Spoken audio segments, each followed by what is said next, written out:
Hello everybody, my name is Lynn Ismael and welcome to my channel. In this video, I thought I'll give you a little update on what's going on in my garden. It is June 15th and at this point my roses are in bloom. First thing is my Lysimachia clothroides.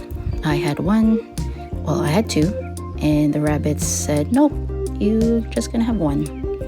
They did leave a little bit of a stub right there. And since Lysimachia is quite vigorous, I'm hoping that the roots are okay and that they'll start shooting up. And here I'm gonna see if the stems will root. My Veronicas are doing okay. It had been raining a lot, so I haven't had to manually water them as much. And my iris are now done. Now my eryngium, they haven't started coloring up yet, but as I see over here, it's getting a lot of stems.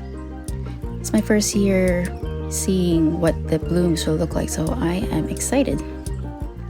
I feel like they're gonna add a little bit of an architectural element to a lot of floral arrangements. I mean, it's only one stalk, but I think the side shoots, I can cut them into side shoots and make for small arrangements. Now this is Maltese Cross. I'm a little disappointed with the size of blooms. I'm trying to focus on a Veronica right there, and it's coloring up. Now my Rudbeckia, and what am I trying to do here? Oh, that's the Snapdragons. And my strap flowers, most of them are starting to bud up. This one is outside of my drip irrigation, but all of them are doing well even without supplemental water aside from the rain that we've been getting. That's the dark purple one, and I believe the other one is the rose. My patch of peonies, they do have a lot of bindweed. Very hard to eradicate, but I'm gonna skip that over and just look at the stuff that are looking good. This is a feverfew, and I am drowning with feverfew this year. I'm not complaining, they look very good. And now this is my Salvia gentiana. It's normally grown for the fall foliage. It's nice and fuzzy. They do have big flowers, but they tend to flop. We just had a storm a couple of days ago from that. Scabiosa, no, it's not Scabiosa. It looks like Scabiosa. It's a Nadia macedonica. And as you can previously saw over there, there was a bee sleeping on it. And then my Astrantia. The top bloom is now fully open, so it's ready to be cut. But I think they have a long window for cutting, so I cut 3 stems. I'll see how it goes. Westerland roses, very, very pretty. Now, like I mentioned in my previous video, it's suffering from some black spot diseases because it's been humid and hot very early in the year. Some feverfew, and my Eustacia Vi rose from David Austin. Very impressed with this rose because there's only really 2 stems, but it gave me lots of blooms. Like I said, I am drowning on feverfew.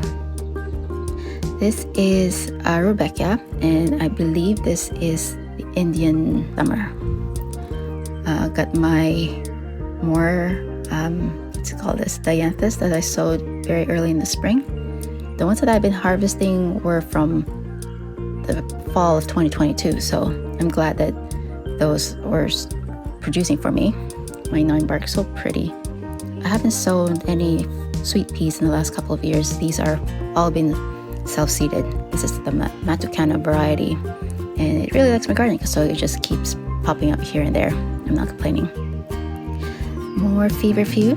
They like it here, self-seeded, and I believe this is it's not a Dracaena. It's a Drosophila? No, Scutellaria. It's a Scutellaria I got from Moss and Mirth seeds. And I'm not sure if this is just the regular Queen Anne's lace or a self-seeded Gora. We'll find out. Now this is a weed. It looks like an erigeron, but I don't know if it is an erigeron. It is very pretty. I don't know how it'll do as a cut flower, and I'm gonna have to see if the pollinators love them, because if they do, then they'll stay. If not, I'll just weed them out before they set seed. My bed of Lysianthus are doing okay. I have to weed them because it's full of clovers and self-seeded fennel. My larkspur, I'm so happy that they're doing okay. I thought last year that the rabbits would leave them alone, but they didn't.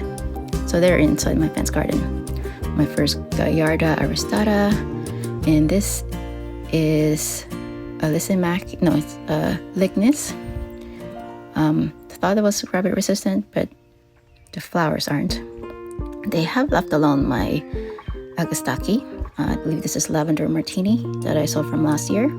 It's very bushy. We'll see if they survive. Well, I guess they've survived our winter already. And my China asters have started blooming. I don't remember the varieties, but most of them are from Bessie's.